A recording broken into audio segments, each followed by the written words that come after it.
Okay. Shelby, what's up? Where are you in the world? And did you surf today? Holly, I did not surf. I'm in San Diego, California, and it's 7 a.m. It literally just got light out, and it's December. It's really beautiful this time of year, but sadly, I did not paddle out yet. Maybe this afternoon, but it is very small today. How's the water temperature? Is it cold Cold. these days? It's wetsuitable. It's it's like 3-2 maybe, definitely 4-3. I'm not wearing booties yet though, so. Nice. Mhm. Right on. Well, I'm in Costa Rica and it has been a Oh, very late rainy season, but just the last couple of days, it seems like it's transitioning to the dry season and it's beautiful sunshine. And there's actually a good swell that just picked up today. So my family and I are going to head south for a long weekend to try and get some of the swell. So we're excited. fun. Congrats. I'm excited for you. Yeah. I'm stoked. And I think that one thing that you and I have in common that I want to talk about is that we don't have traditional 9 to 5. So we actually do have time to bounce around and surf. And I know you've been on a lot of surf adventures. I follow you on Instagram and I've seen you kind of traveling and all over the place. Like, what is an exciting trip that you've done most recently, whether or not it involves surfing? Well, the most recent trip I did surfing was so untraditional. It was to a wave pool in Texas, and I never surfed a wave pool. And I have my stigmas about wave pools. I mean, they don't have dolphins. It's totally different than the ocean. It's a pool. It was Texas. It was interesting. Like Sunshine Mackerel was there at the same time, so that was really fun.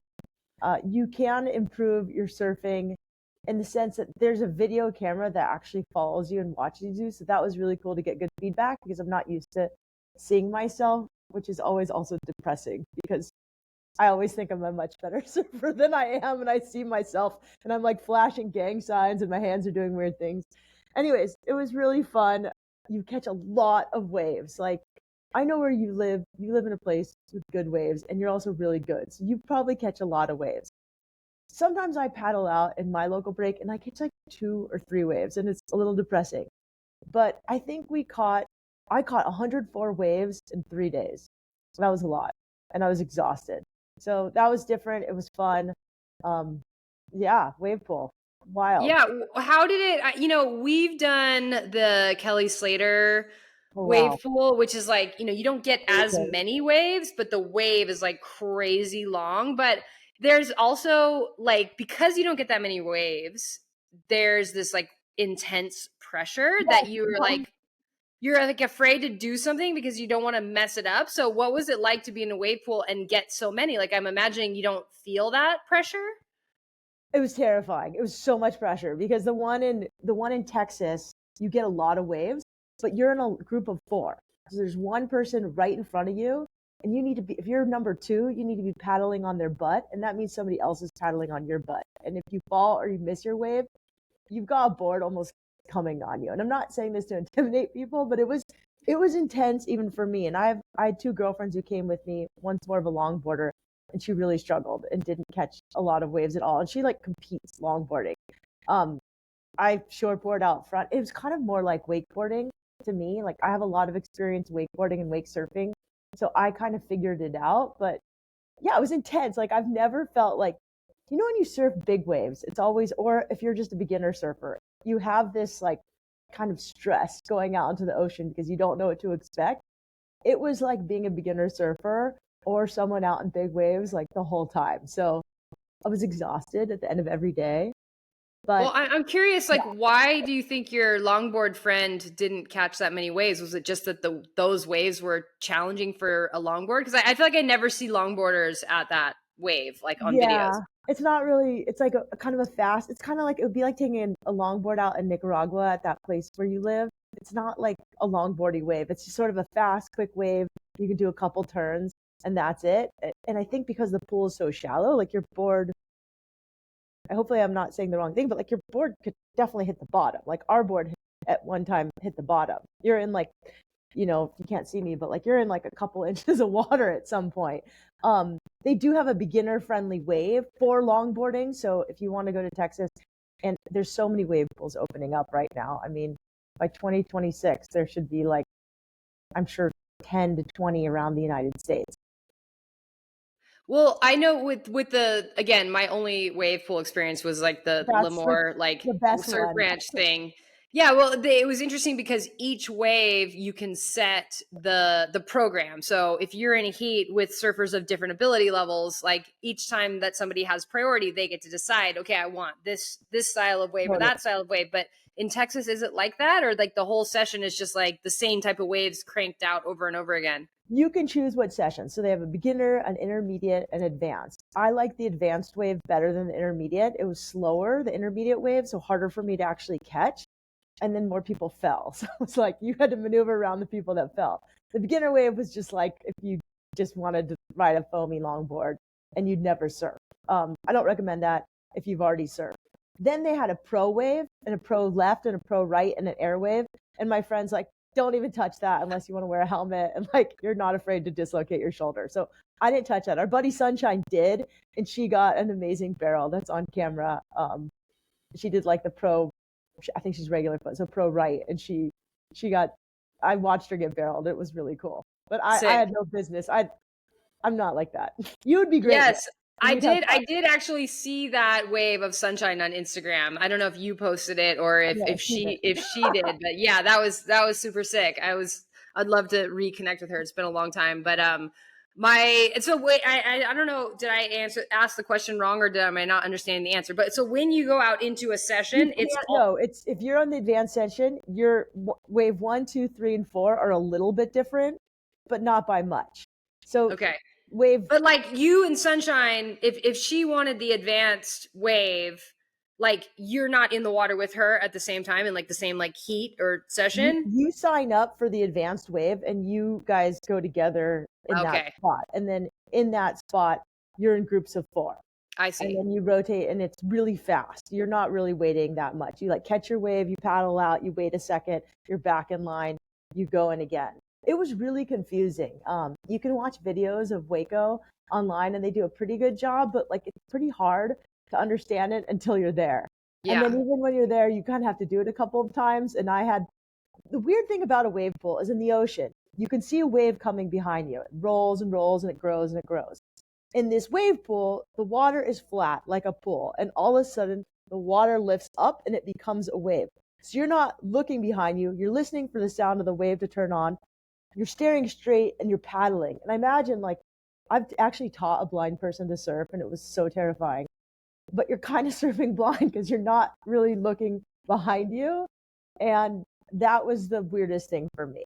I don't think I liked that part, let's be honest. Yeah, it sounds like it would take a lot of getting used to. And it's interesting that, this new generation of surfers that will be pros have so much experience surfing in wave pools. It's like, watching the videos of the things that they're able to do. It's crazy how fast surfing is going to progress. But like you said, it's like a different thing because there Totally. will always be that skill of reading the ocean that will be so important. Like somebody who grew up surfing in a wave pool, like in China or Abu Dhabi or those places where there's surf pools, but there's no actual surf. Like there's going to be like rad, like pro surfer potential people in those pools that can do all the crazy tricks. But then I imagine you put them in the ocean and they'll have to like learn that all over again. Kind of, but at the same time, yes, they're not gonna have ocean knowledge, but like the one thing wave pools do is they let you actually stand and ride waves. And so much of surfing, as we know, especially if you're not as good as you, is sitting. Like so much of surfing is just sitting in the ocean. I think that's probably what drew me to it because it's so relaxing and healing and meditative. And there's this element of surprise in surfing. Like so much of our life is predictable, I think, right now, especially with technology and cell phones and AI, that for me, the ocean is this like place where there's still that element of surprise. But to answer your question, yeah, like for progression, I think wave pools are going to take surfing to a whole new level and introduce people that would never get a chance to go to the ocean, especially if they live inland, to experience the thrill of riding a wave and stand gliding. But ocean knowledge, I don't know. We'll have to see. Erin Brooks is a perfect example of that. I think she kind of learned at Waco, and she's now one of the best surfers on the tour. So I'm not knowledgeable enough about this subject to comment, but I do have a neighbor who is a developer of wave pools. So I hit him up for advice, and inside every now and then. It's interesting.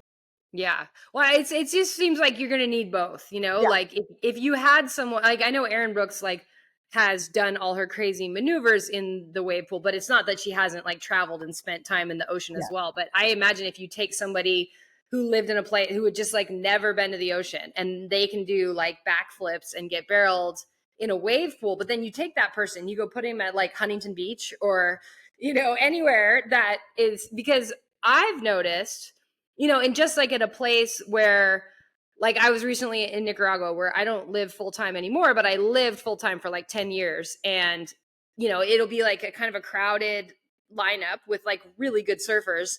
And when I see the wave coming, it's like, it's not even like conscious, but like I'm just like picking up on these little cues that when I was coaching there for our advanced tube riding retreat, I was trying to explain to one of the clients what I was seeing. So then it made me like think about, okay, what am I seeing? I'm looking at color and like, texture and the fact that I know that when the lump shows up over here, that it's actually going to move this way. And that, that little lump that she doesn't even see really, I know is going to like double up and break. So I'm going to start paddling in and all of this.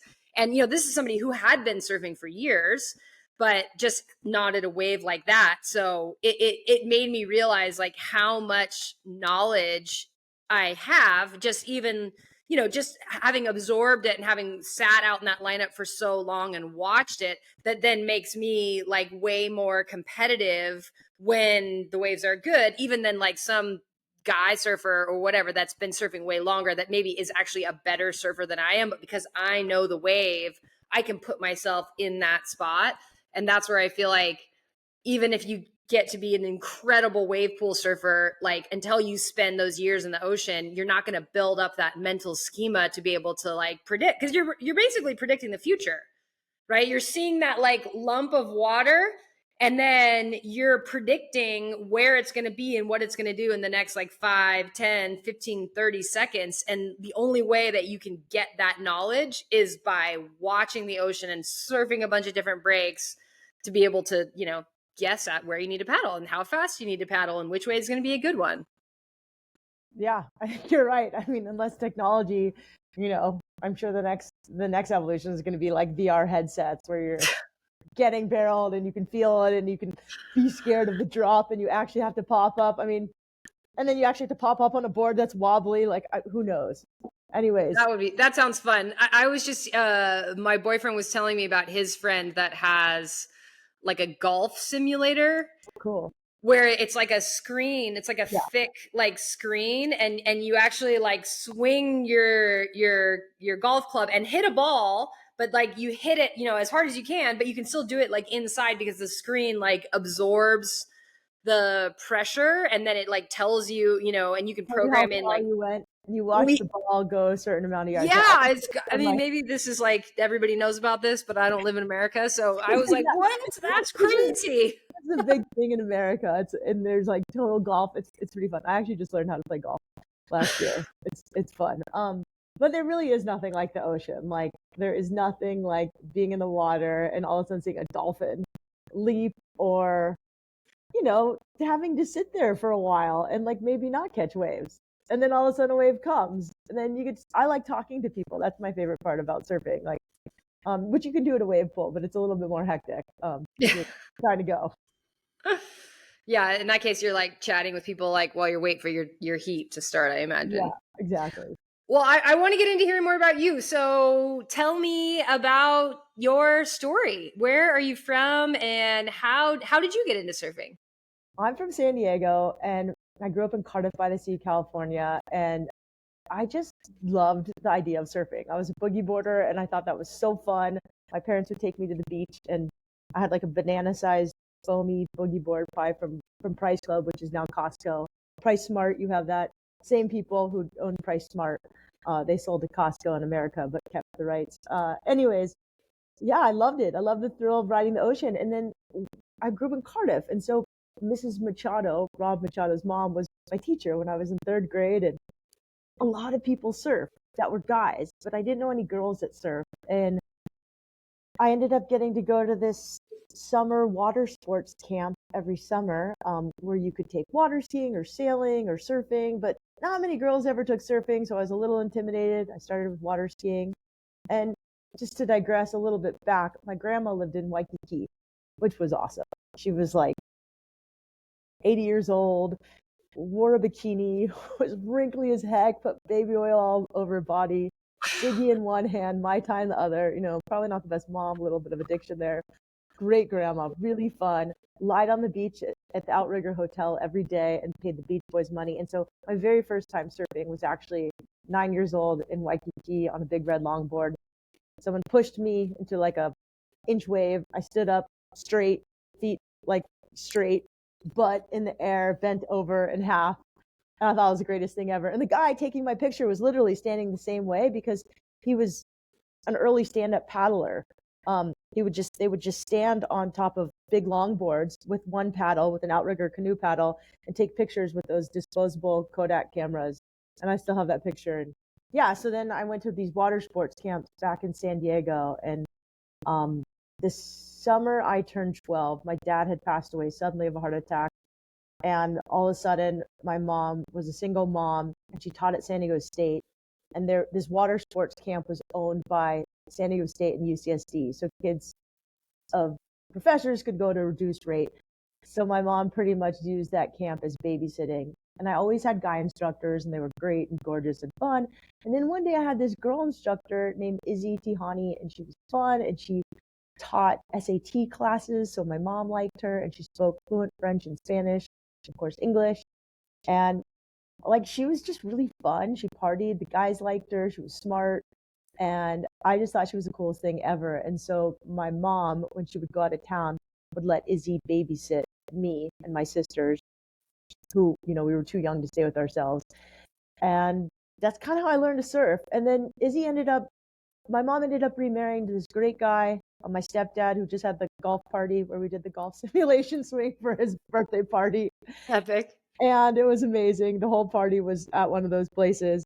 And yeah, we moved to this place in La Jolla, and there was a studio off the back. And I was like, Mom, maybe Izzy could rent that place, because at the time, I think she was like living out in the back of her car. And she did. And she ended up starting and writing the business plan for Surf Diva there. So before I was ever really good at surfing, I actually started teaching surfing at La Jolla Shores and helping.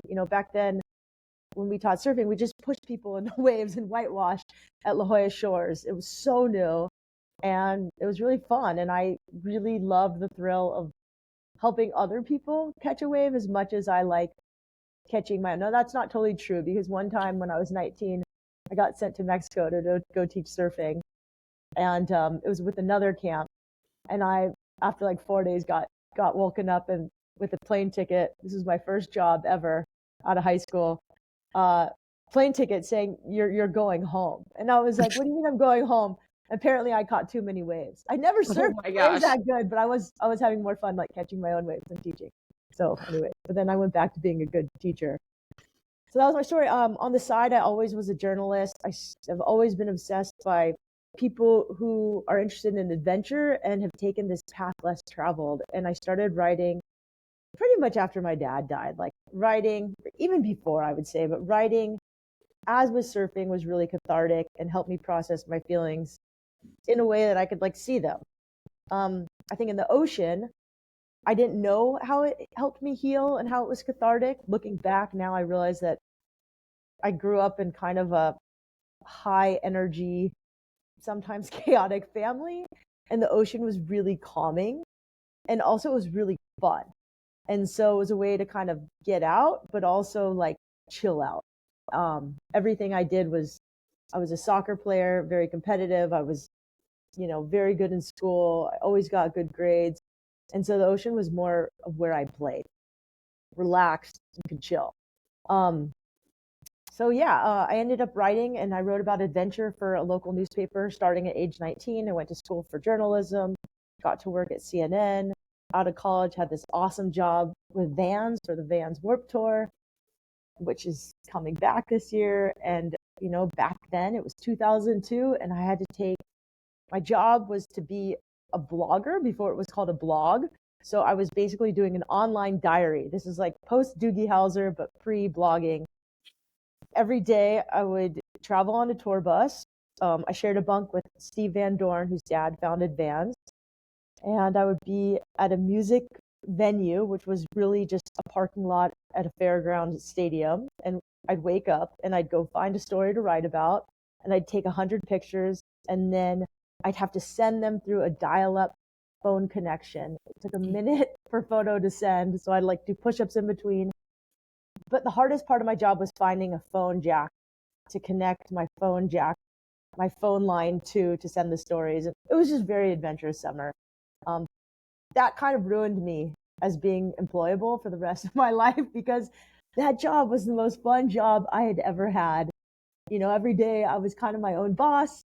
I got to do this amazing thing, and I spent 60 days traveling around with 108 bands, skateboarders, BMX riders, nonprofit people. Many of them looked incredibly scary, tattooed, mohawks. I learned not to judge people by what they look like. Some of the most tatted up, mohawked guys were the nicest. A lot of them had been through their own personal hell and were just really kind and had done a lot of self-work and self-reflection. But I also learned that, like, how to be resourceful, how to get a story, how to figure out how to send the story, which sometimes involved hitchhiking and trading someone for free Vans shoes. I ended up taking a job in Breckenridge, Colorado, wanted to be a snowboard rider. I thought I was going to be like this rad action sports reporter. And so I knew how to write about surfing. I knew nothing about the snow. My parents were so mad that I was moving to Breckenridge, Colorado, but I needed to leave my little bubble of San Diego. It was awesome. I got a job hosting a local TV show. I wrote for the newspaper, fell in love with this guy who owned a music venue. And then after a year, I was bored, moved back home, took a job at Pacific Sunwear, which is not even in my resume because it was such an awful job. Like, I thought that you would go surfing at lunch, and I thought PacSun was like a surf brand. At the time, when I lived in Atlanta for school, I went to Emory University. Pacific Sunwear was the only surf shop. No one surfed at PacSun. It was like this crazy corporate, awful place. And then my friend at Vans was like, hey, they're hiring for a girls marketing manager. You should apply. I got that job at a very young age. I was probably unqualified. Nonetheless, it was a great job. And then I moved into international sales and marketing, which took me all over Latin America, to your neck of the woods, to Canada, to Asia. It was a really amazing job. But after 5 years, even though I had this dream job, I wasn't writing. I was writing on the side for like Surf Life for Women, Sunshine's magazine. I was contributing to this first edition of Surfer Girl magazine, making like $100 an article, which took me like 80 hours to write. It wasn't very lucrative. So I was very scared to quit my job to be a journalist. And I had a really good job. Around 2009, at the height of the recession, I started developing a bit of a depression because what I wanted to do and what I was doing didn't match. Eventually, I got the courage to quit my job, and that opened up a whole new world. I started. Well, I just want to pause you there because, like, wow, so many things. Like, that is just, I feel like so many of the different things that you mentioned were like dream jobs for people, like the Vans Warped Tour, like CNN casually threw that in there, like hosting a local TV show in Colorado, like so many things are like things that people would be like, that I am amazing because I did that one thing. And then you had so many different things, and each one, it seems like there was a minute and then you got bored. Like, why do you think that you got bored? Because to me, it seems like hosting a local TV show and like you're in love with a guy and whatever would be something that wouldn't be boring. I think I started to fall out of love with that guy. That was one big thing. The cold of Colorado was really challenging for me. Yeah, it was a small town in Breckenridge. Breckenridge at the time was really affordable. I think it's one of the most expensive cities to live in. I haven't been back, but that's a really good question, Holly. I think I'm one of those people that likes to be challenged. And once something is just not challenging, I get a little bored. the Vans Warped Tour, I would have probably done it the next summer, but they were like, no, we're hiring someone else. So that wasn't even available to me. They hired this cute little punk rock girl who actually liked punk rock. I didn't like punk rock. I like Bob Dylan more than, the Dead Kennedys or Bad Religion. Like, I don't like listening to that like loud music. It's kind of fun every now and then, but I'm a little bit more of a hippie with my music. So maybe it sounds like some combination of looking for the thing that was really the right fit and looking for the thing that was the right level of challenge. Yeah, and also, with the Vans, it was really lucrative. Like for my age, I was making really good money. It was really secure. I was living in Laguna Beach at the time, which is not a cheap place to live. And it was great, but there was no one who, I think the thing is there was no one who looked like me, like above me in any of these places. So like I didn't see a path. The journals for the Warped Tour thing was like you could do it once as a kid in the summer, but there was no path upward unless I was going to become like Cameron Crowe and write Almost Famous. And that wasn't my path. Um, and then, at Vans, there was no women in positions of power who were women that I aspired to be like. But Everybody, even was there a part of you like I can see that like okay, there's no model for no, there's me. no So, trajectory. Like I but didn't see where else I did could you go. did you think like, well, I could like there has to be a first woman that's like at that higher level, like that could be me? Question mark. Yeah, but that higher level, like even the men at those higher levels, I think that's a good point. Like even the guys at the higher level, I was like, okay, well they're coming to work and sitting in an office all day, and they're having to deal with like these meetings and people like me complaining to them, and like that just doesn't look fun. Like I was really interested in doing a little of this and doing a little bit of that, and like basically being a freelance journalist. I wanted to interact with people and tell their stories. That's always been my greatest passion is meeting strangers and finding what's great about them and then being their hype people person and telling it to the world. It's probably my greatest gift and I didn't know how to do that. I didn't know what it would look like. And with writing, I thought my answer was to be a journalist. And the truth is, I like writing, but I don't love writing. I love interviewing people. Like I love talking to them and getting the story, but then actually writing an article and condensing this great interview into 500 words that goes into one page of a magazine, that part sucked. And I hated it. And it was stressful. And like editors would always chop it. Like Outside made, I did a story on Wim Hof, who is the Iceman, the guy who can hold himself. He does like the breath classes and he has a record for holding himself in freezing cold ice water the longest. Great guy, funny as hell. I had the best interview with him. I wrote it for Outside Magazine. They edited it and made him sound really smarmy, kind of like a charlatan. And I was like, that wasn't my story. I wish, and people asked me, how did the interview go? And I was like, it was great. I wish you could hear it. And at the time, podcasts I didn't really know anybody who had a podcast. They were pretty new. And eventually I started to like listen to Tim Ferriss's podcast, really liked his podcast. The only thing is I wish he'd interview more women and I wish he'd interview more adventurers. He'd done one with Alex Honnold, the guy who free soloed El Cap, and I was like, that is awesome. If there was just a podcast about people like that, I would listen all day. And someone was like, why don't you just start your own podcast? And actually, so we'll go back to after Vans, when I quit, I freelance wrote and I also taught surfing at Surf Diva. And Izzy sent me to Costa Rica where she had started an all girls camp there really early on. And she's like, why don't you just go teach for me there?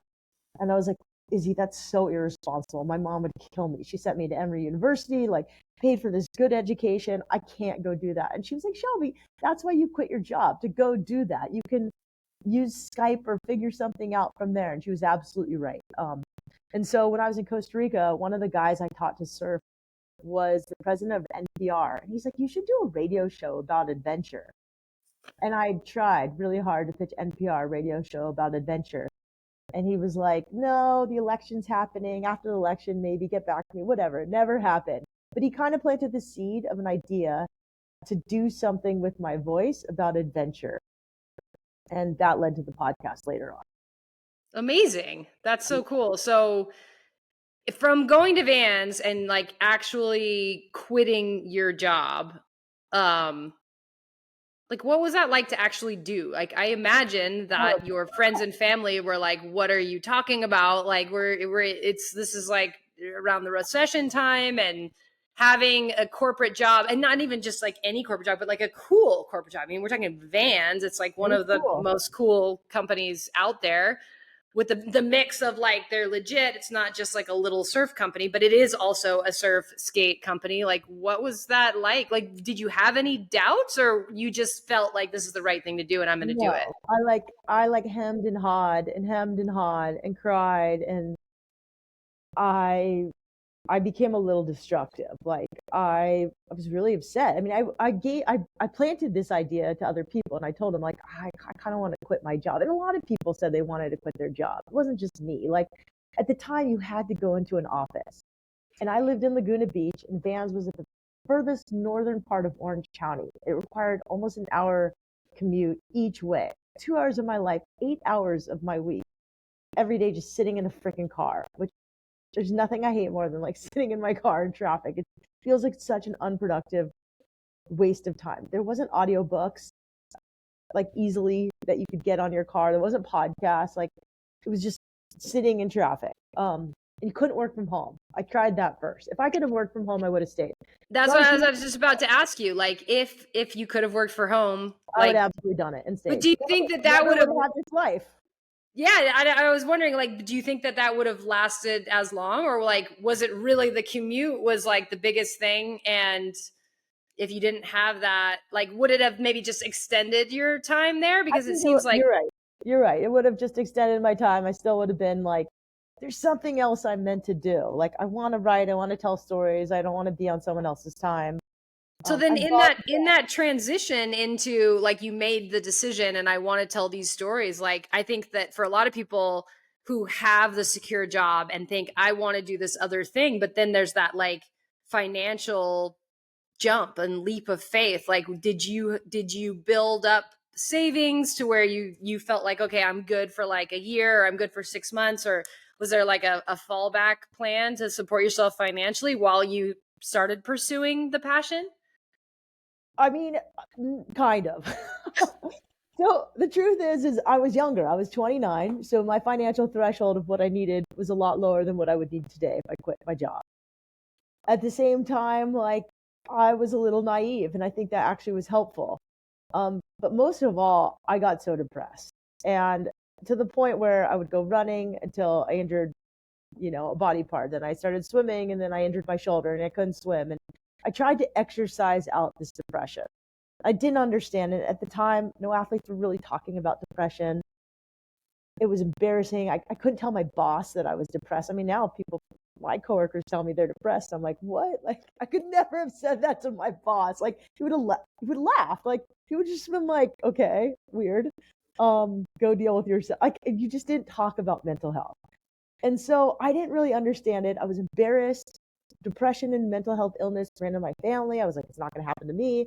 I'm an athlete, but it really was happening to me. And my mom and stepdad one day drove to Laguna Beach, and they're like, you're not okay. Like, you need to do something.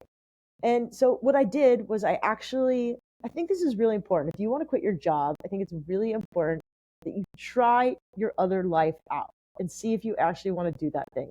So on the side, I freelanced, and I freelanced like a mofo. And I finally landed a story in Outside Magazine, who I later wrote for, that led me to the podcast. And even though the story was like this big, like 100 words, like tiniest paragraph, I knew that if I said I had written for Outside Magazine, I could then write for someone else and someone else and someone else. It would give me enough credibility. And so I did a bunch of things during that time. And I went to a therapist. I got fired by a therapist. I went to another therapist. Like I tried supplements that would help with depression because I didn't want to take like a Western medicine. I actually tried a Western medicine. It kind of helped. Um, I went surfing a lot. There was a wave in front of my house called Rockpile that used to scare me. And the day I finally caught a wave at Rockpile, I just all of a sudden had this giant dose of courage. And I knew that would be the day that I needed to quit my job. I mean, it took me like a year. At the same time, the year before, I'd broken up with the guy from Colorado who I probably had needed to break up with for 2 years before. But the problem with the job and the guy is they both were so perfect on paper. Like they had all the ingredients of what you wanted out of like a relationship and out of a job. Like the job was cool, it paid me well, I loved my friends, my boss was amazing, I loved the people I worked with, and yet I wanted to do something completely different. The guy was good looking, wealthy. Like I probably never would have had to work a day in my life if I was with him. Like really good looking, really fun, really smart, but like I just wasn't in love with him anymore. Like he didn't want to work, and I wanted to be with someone who kind of like wanted to do something with their life. And I had to break up with him. It didn't make sense on paper, but it ended up being okay. And then I decided, I caught this wave at Rockpile that didn't make sense. Like it looked like if I dropped in on this wave, I would hit a rock and break my head open, but I didn't. I actually caught the wave and rode it. Holly, you would think this wave is a joke, but like to me, it was so scary. It was like surfing Jaws in my head, and it's just this little tiny wave in Laguna Beach that is sometimes kind of scary because it involves taking off and like going around a rock. Anyways, the day I quit that, or the day I caught a wave at Rockpile, which seemed scary and seemed like I could fall, I knew that then I could go quit my job at Vans. And I walked into my boss's office and I was like, listen, I love you. I love my job, but this isn't what I want to do anymore. And actually, let me back up. That's not what happened. So the day I caught a wave at Rockpile, I told you I'd been freelancing on the side, writing for magazines and newspapers and just trying to test out this other life. It was exhausting because I had a full-time job and I was trying to see if I could make it in this other life. Landed that story in Outside Magazine. I also told a bunch of PR people, hey, I think I might quit my job. Please don't tell my boss. But if you have any stories for me, like, let me know. And a woman named Jody called me, and she had been doing PR for the Vans Triple Crown of Surfing. And she's like, hey, Shelby, I don't know if you still want to be a journalist, but there's this trip to Indonesia, and there's all these guys going. And the writer backed out. And the writer was a guy named Dave Parmenter. And the group of guys going surfing were these stand-up paddlers who are going to be the first to surf these big waves off of Indonesia. And she's like, the job is yours if you want it, but you need to prove yourself as a girl. But I think they'll say okay. Anyways, I told them about the Warped Tour, that I could hang with guys, that I was not going to hook up with 50-year-old men, and they should hire me. And she said yes. And then I caught that wave at Rockpile. And then that day, I literally walked in and quit my job. And I said, hey, boss, I love my job.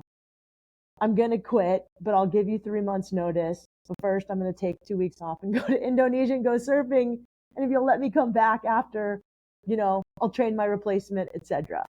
And at the time, it was the height of the recession. Like, I think 8,000 people applied for my job when I quit. And the other part of wanting and knowing that I needed to quit was I kind of felt guilty. I had this dream job, but it wasn't my dream. And I was like, somebody else deserves this more than me. And so it was so long ago, Holly, and I wrote about this in my book, so I forgot about it because I haven't talked about it in so long. So I know I'm telling the story a little all over the place, but no, it's good though. I like hearing all the different like elements, because hearing about it, it makes more sense. Because you just say, oh, I had this killer job and I quit to go pursue my passions. People are like, yeah. What? Who are you? Like, you're a psycho. That's a bad idea. But when you hear all of the little things that came with it, I feel like it's more relatable. It's more understandable.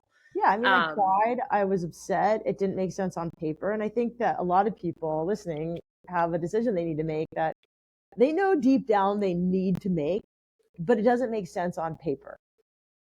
And I think that's the hard thing. Some decisions don't. Well, and also I feel like looking for those signs. And like the thing that I like that you said is that, if you're going to, if you have this dream, if you can try and pursue it on the side, like that's really important. I mean, I see that all the time with things like people are going to quit their job and move to Central America because they came on a 1 week vacation or even like a 2 week vacation, or they take one surf trip every year and they're like, this is amazing, I'm going to go live there. And it's like, hey, before you quit your job, maybe take a leave of absence and like come and stay for 3 months and see if it really lives up to expectations. So I like that you said that you did that, and that then getting the opportunity to go on that trip to Indonesia was that thing like, okay, there is a potential for me here. It's not just I want to do it, but like people actually want me to do it. Yeah, and this isn't even in my book, but like there were so many opportunities I kept having and I had to say no to because I had this full-time job at Vans. Like there was this MTV show called Made and they asked me to like teach a girl to surf on it. And it just sounded fun. Like, that was the age of like reality TV shows. And I couldn't do it because I had a full-time job at Vans and like kept getting asked to go on trips and doing these things and I had to say no because I had this other full-time job.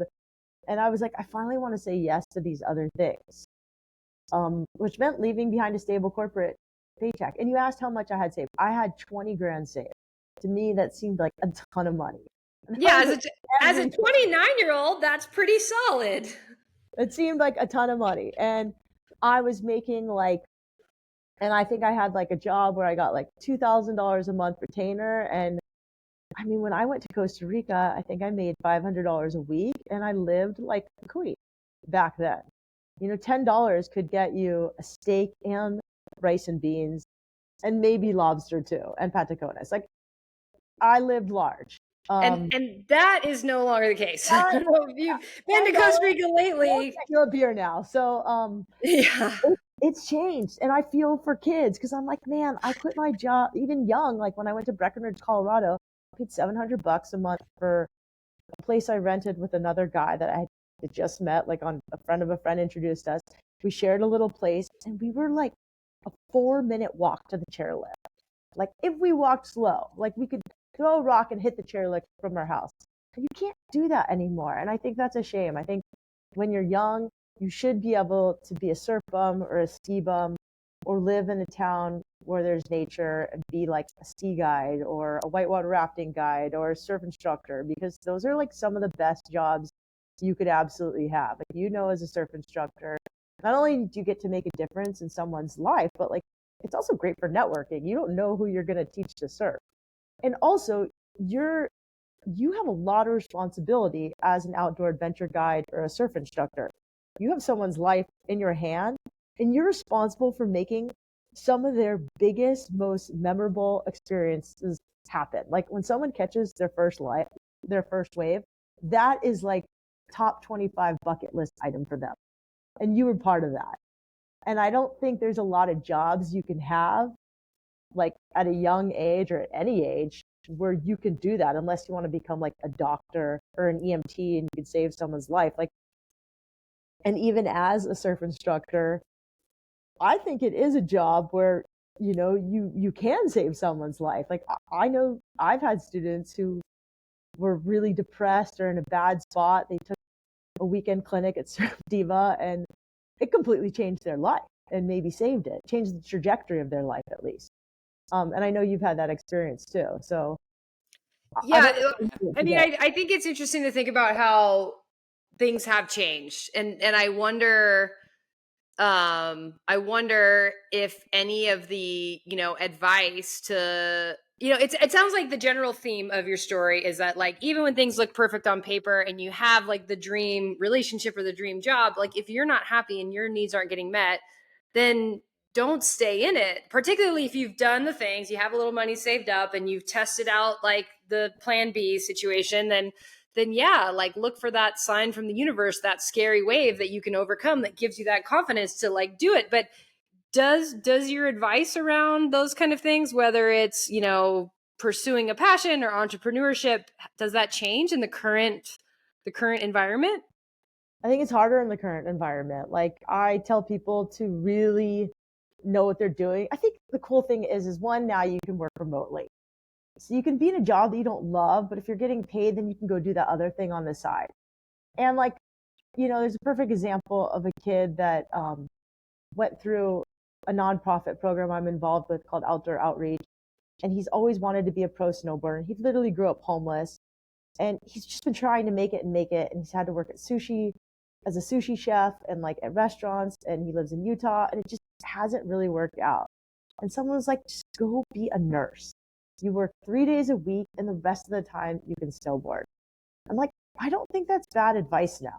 I think that sometimes you can do both. You can have this job and then you can also have your passion. I don't necessarily think your job has to be your passion. I think when I grew up, it did. Like, you couldn't really do both. Now, I think there's a lot of ways to make money, and I think money is real. I think those people who want to go live in Breckenridge, Colorado and live like I did when I was 22 when I moved there, now they live in a van, or like they just do it a little differently. Like, they van life it because rentals are more expensive.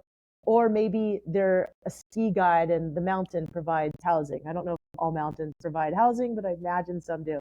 So I think you just have to be more strategic. And, look, if you're miserable and your mental health is suffering, then you do have to take action because your life is more important than money and a job. You can always make it work. But I think today, I mean, there was a banana taped to a wall that just sold at the Sotheby's auction for $6 million. And the comments are like, I hate this world. This world is so stupid. Get me out of here. And it is. There's really stupid ways you can make money right now.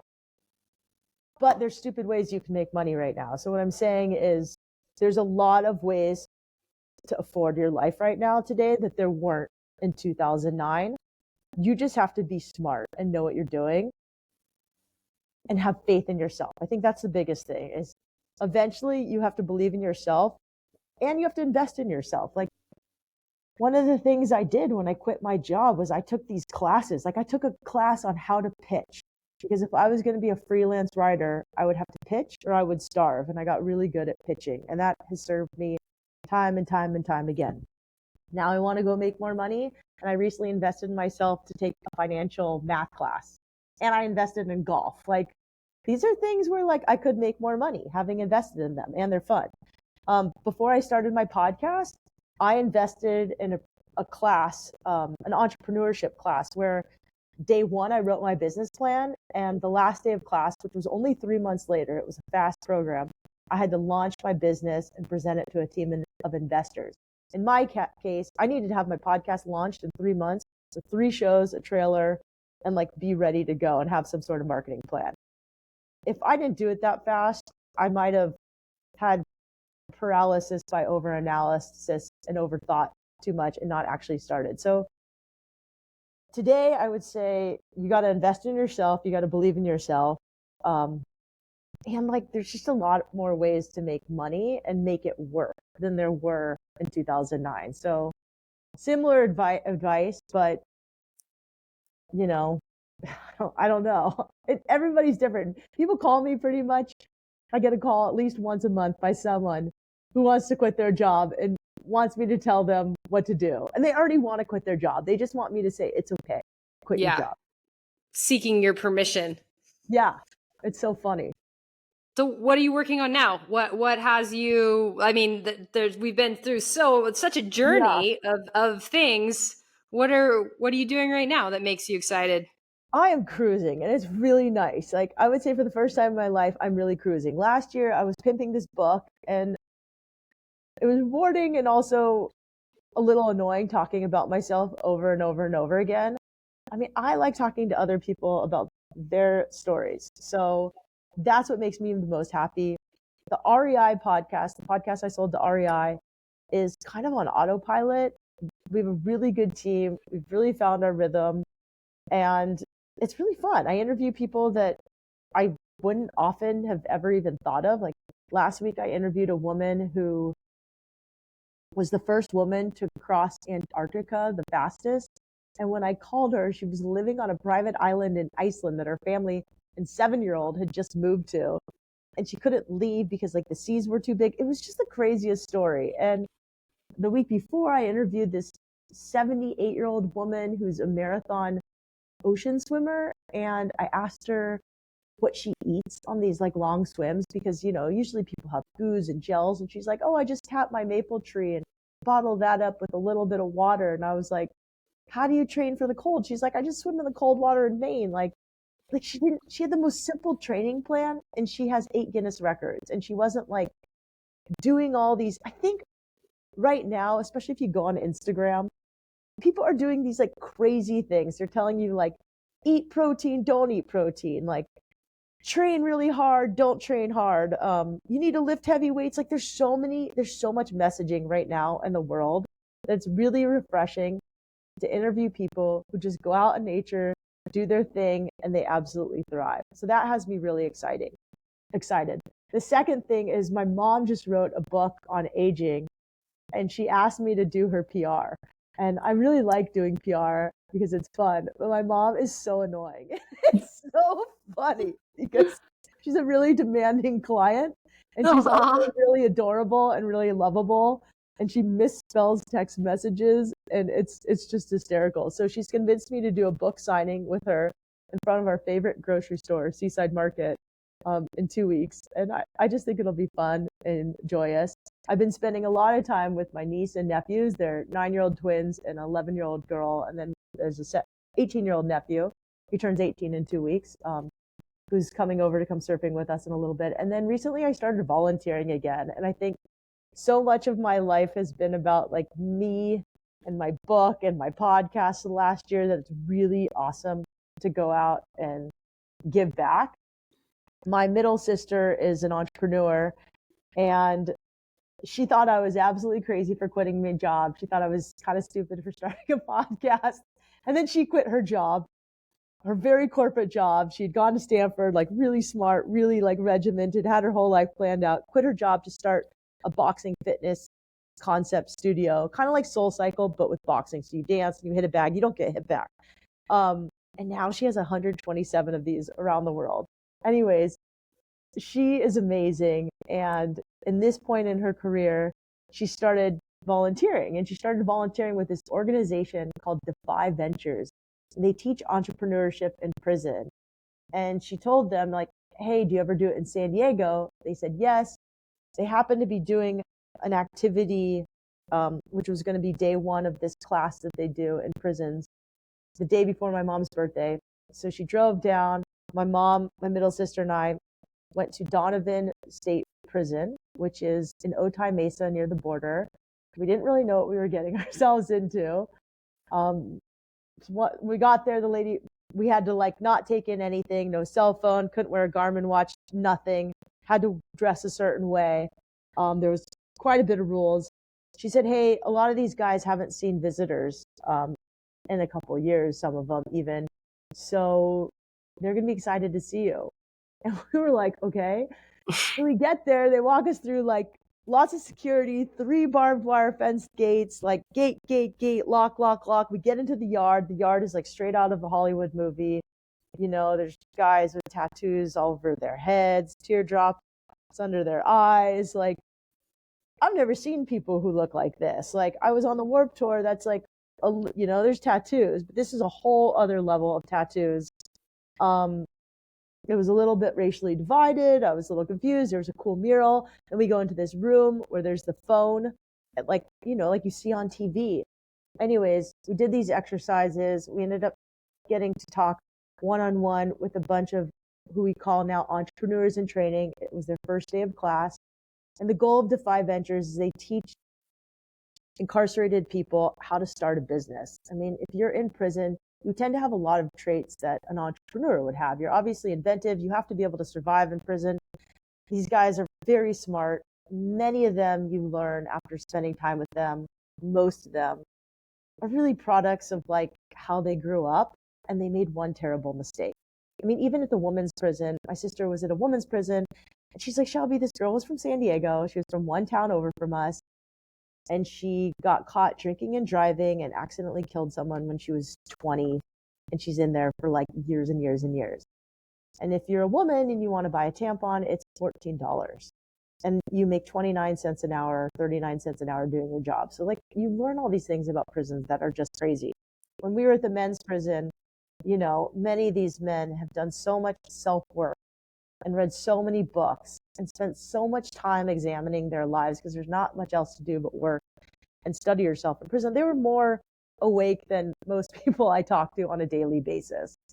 And it was just eye-opening. And also, like, I live in one of the richest communities in San Diego, and we're in a bit of a bubble. We live on the beach. We get to surf. And being in prison, there wasn't like a blade of grass or a green thing around. There were mountains in the distance, and that was really hard. And I wish there could be more nature in prison. I did interview a woman who takes nature into prison, and she's fascinating, but I learned so much from that experience. The whole experience was surreal.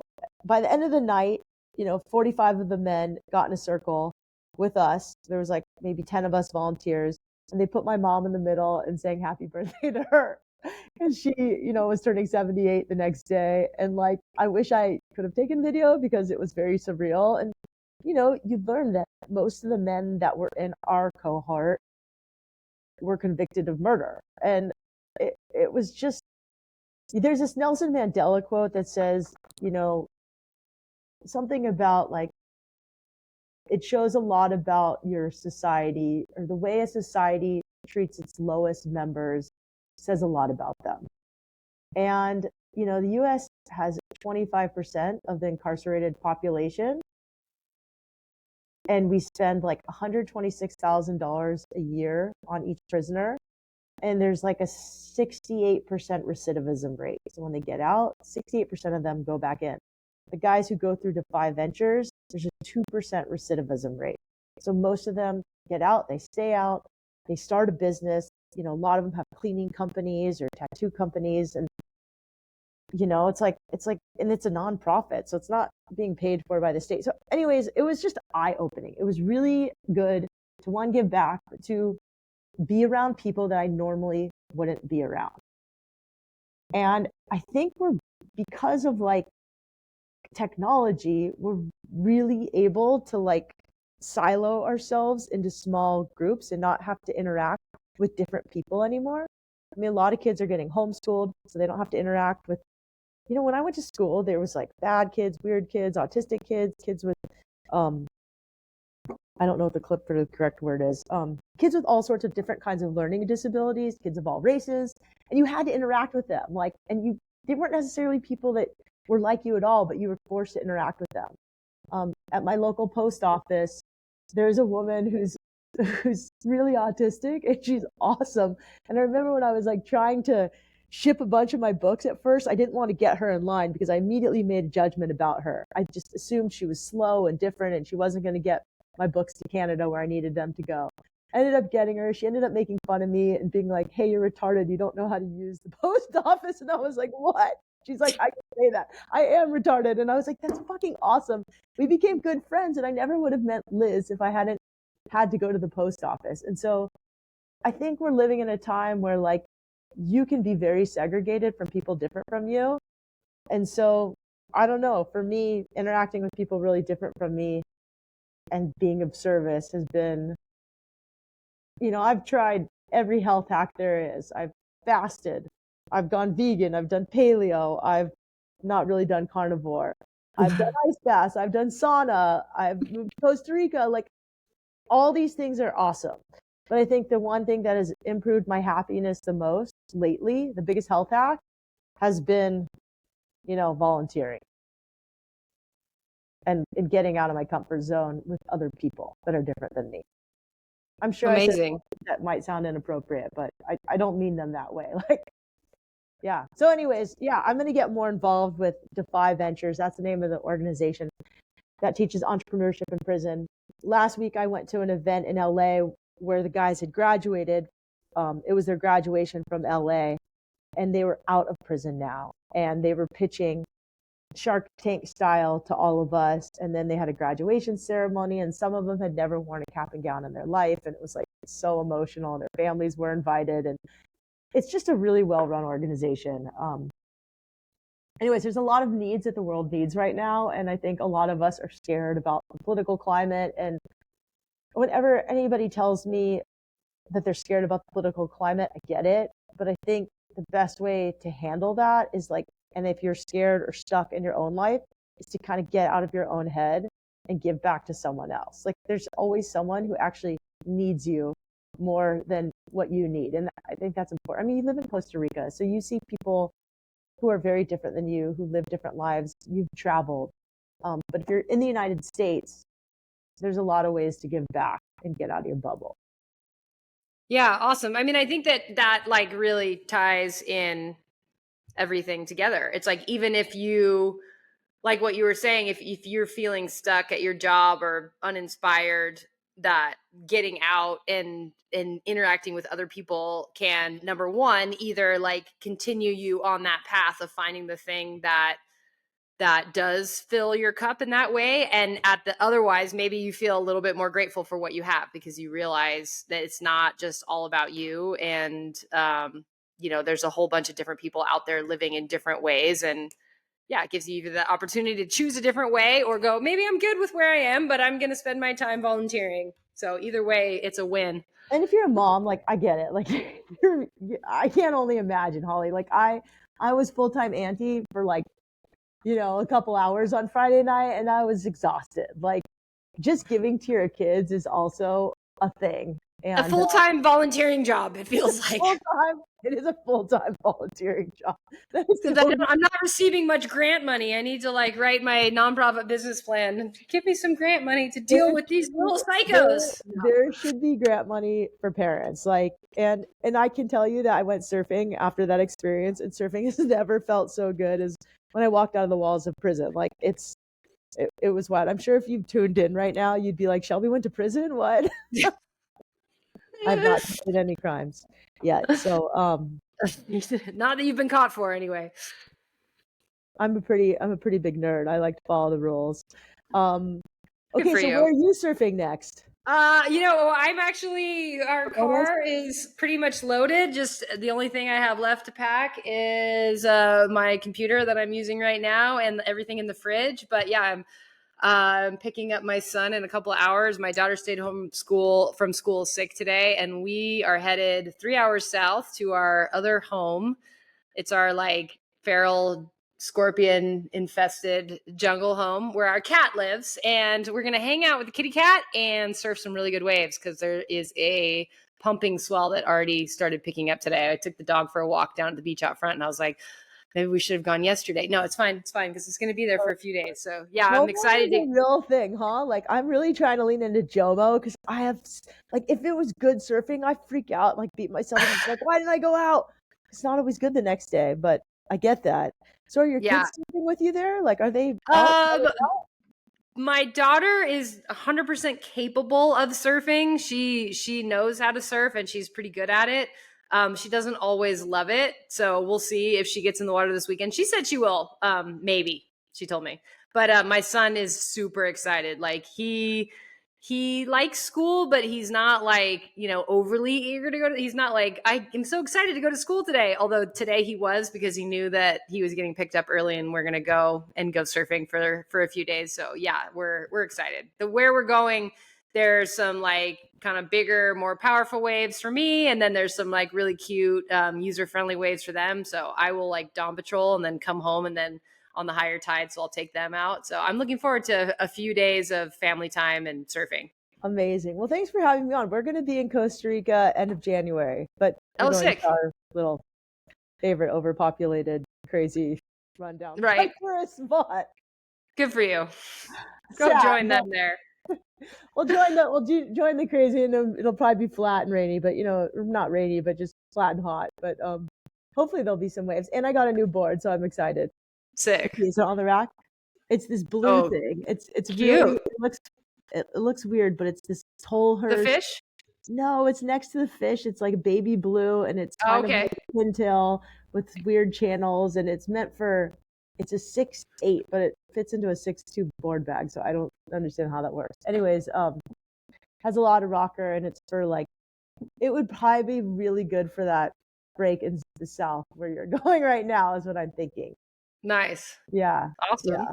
Because normally I ride these little dumb things. Little things. Yeah, it's not, volume's your friend. I've been going up in volume in my old age as well. Yeah, you're so old. Holly, it was a joy to talk to you. Thanks for all you do for the world and for women and for surfers and for healing. And, it's really cool. And it's cool to watch you rip and still totally charge these scary barrels. I'm very impressed. Thank you. Well, and thank you so much for sharing your story. Stoked to hear it. All right, cool. You can hit stop. I'm going to hit